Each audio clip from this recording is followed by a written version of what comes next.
I didn't build the ramp for me. I didn't build it for the aesthetics or the curb appeal or the so-called integrity of the neighborhood. I built it for Cameron, my son, my miracle, my reason for breathing. The neighborhood looked like something out of a magazine. Sterile lawns, pastel siding, families with matching wind chimes and curated flower beds. The kind of place where everyone waves, but no one really says hello.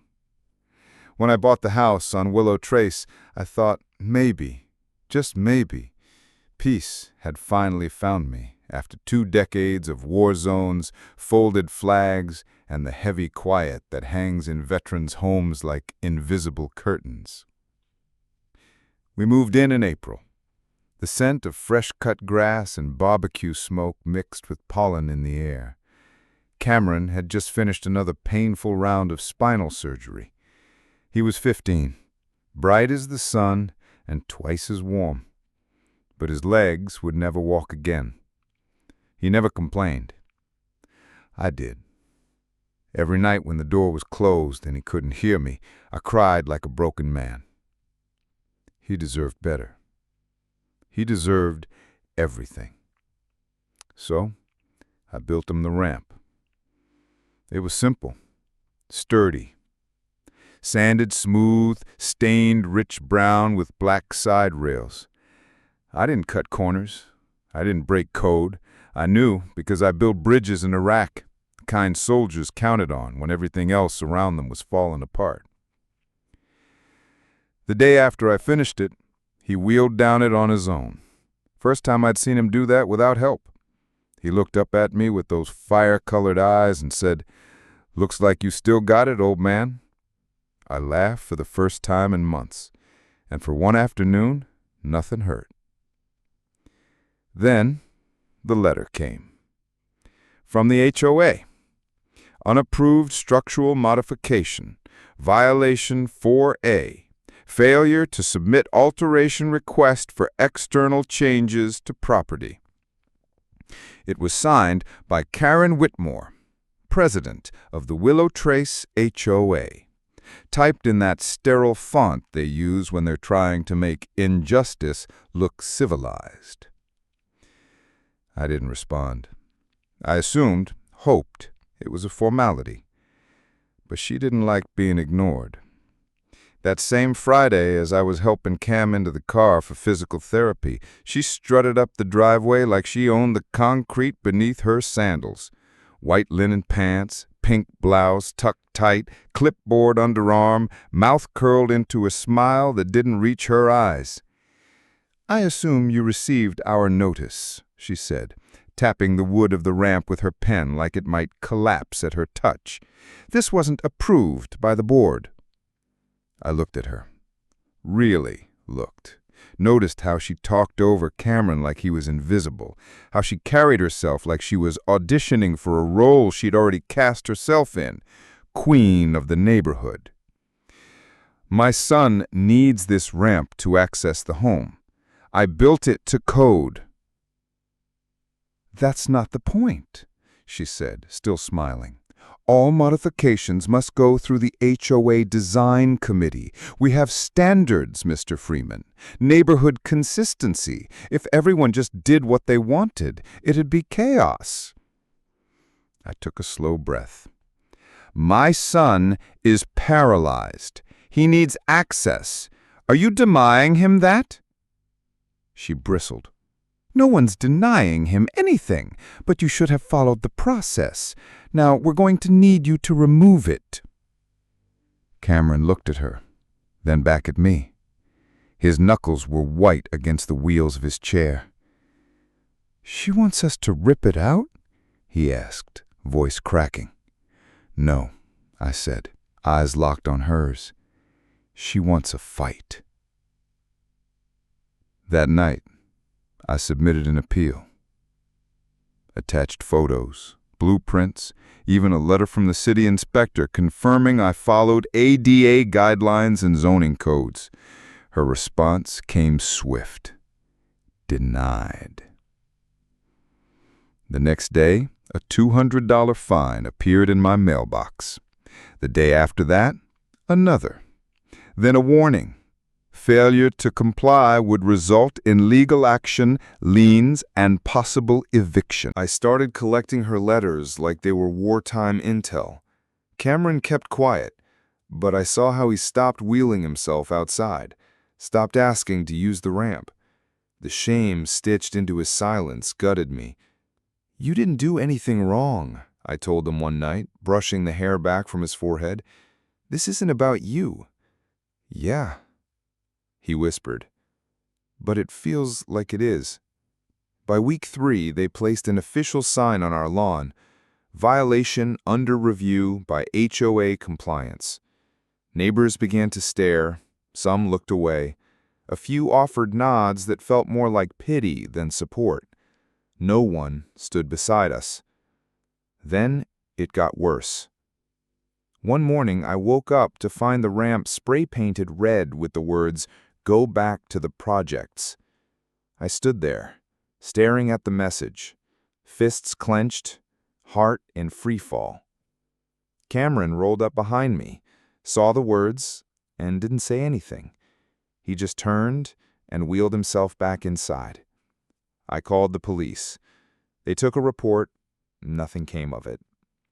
Cameron claimed she was shocked and disturbed, but warned me in the same breath that if I didn't remove the ramp immediately, she'd proceed with formal eviction through the HOA's legal team.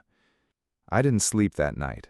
I sat in the living room, pictures of Cameron as a toddler spread out on the coffee table, and something inside me, something old, something that had survived bullets and bombs, began to stir again.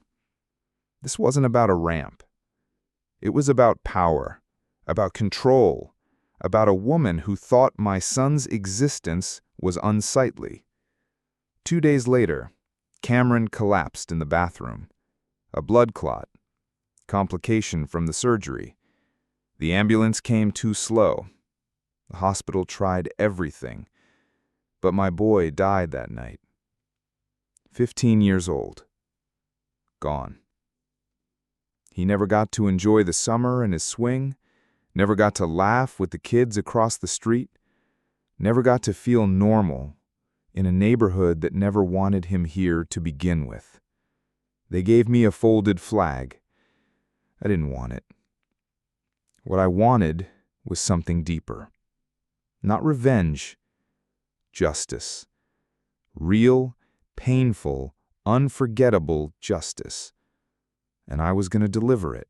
Slow, public, and with her name carved into the story forever. The ramp stayed. Not because I refused to tear it down, but because I couldn't bring myself to touch it. Cameron's wheels left small, subtle tracks in the wood, like tiny veins. The swing in the backyard still hung crooked, catching wind and memory. And the home, our sanctuary, our fresh start, was now just a morgue in disguise. 3 days after the funeral, Karen sent the final notice.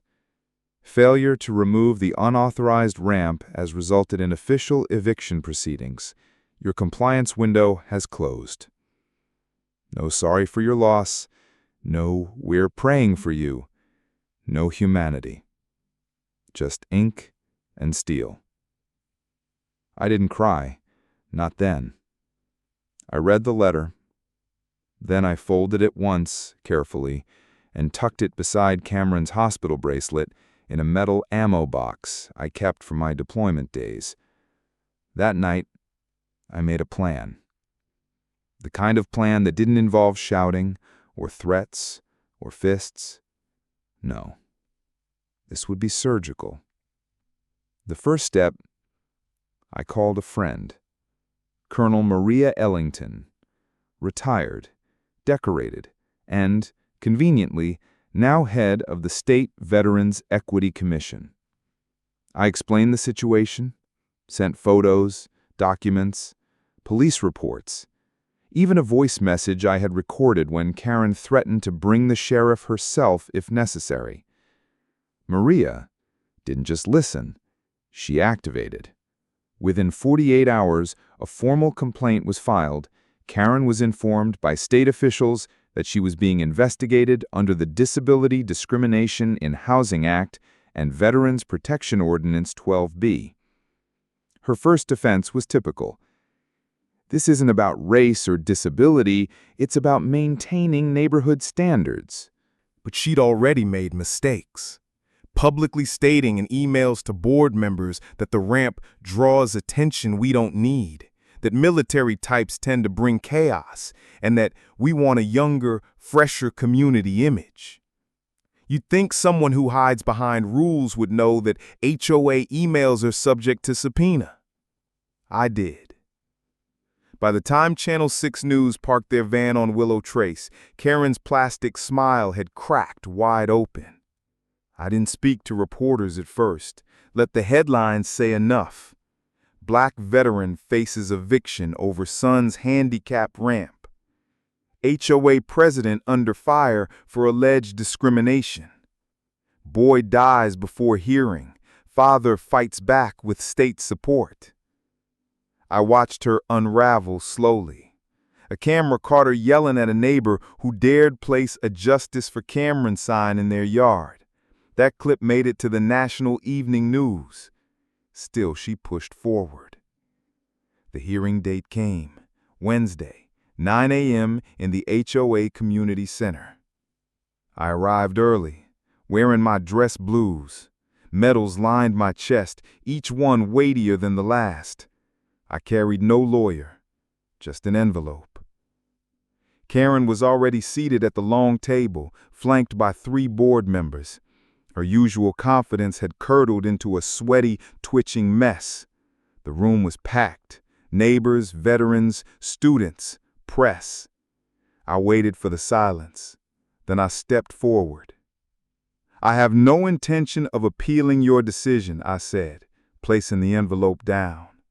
"I'm here to thank you." She blinked. "Excuse me?" I said, "You gave me purpose. When you tried to erase my son's life, you forced me to make it permanent." I opened the envelope.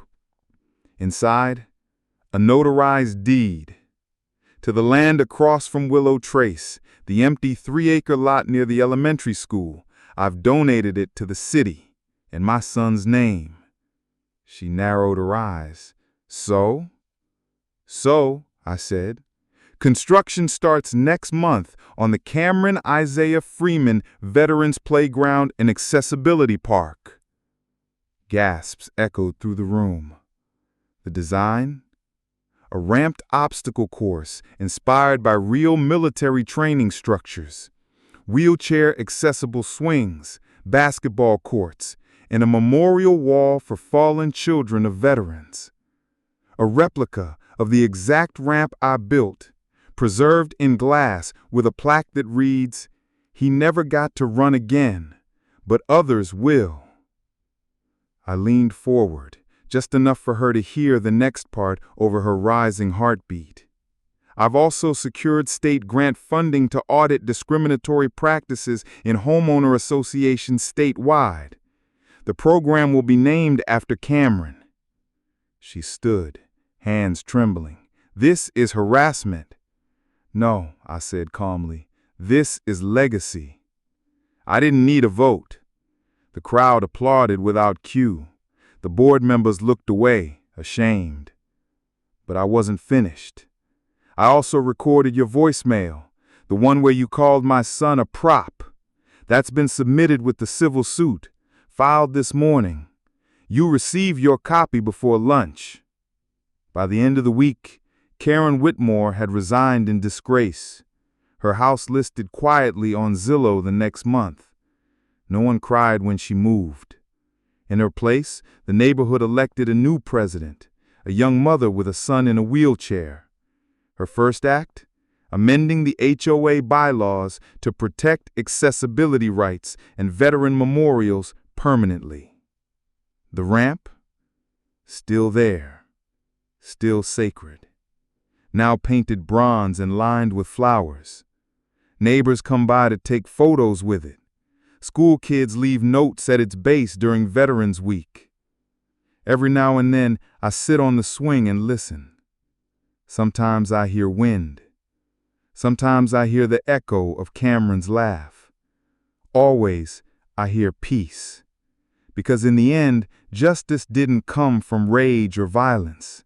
It came from turning pain into permanence, from refusing to be erased, from building something no one can ever tear down again.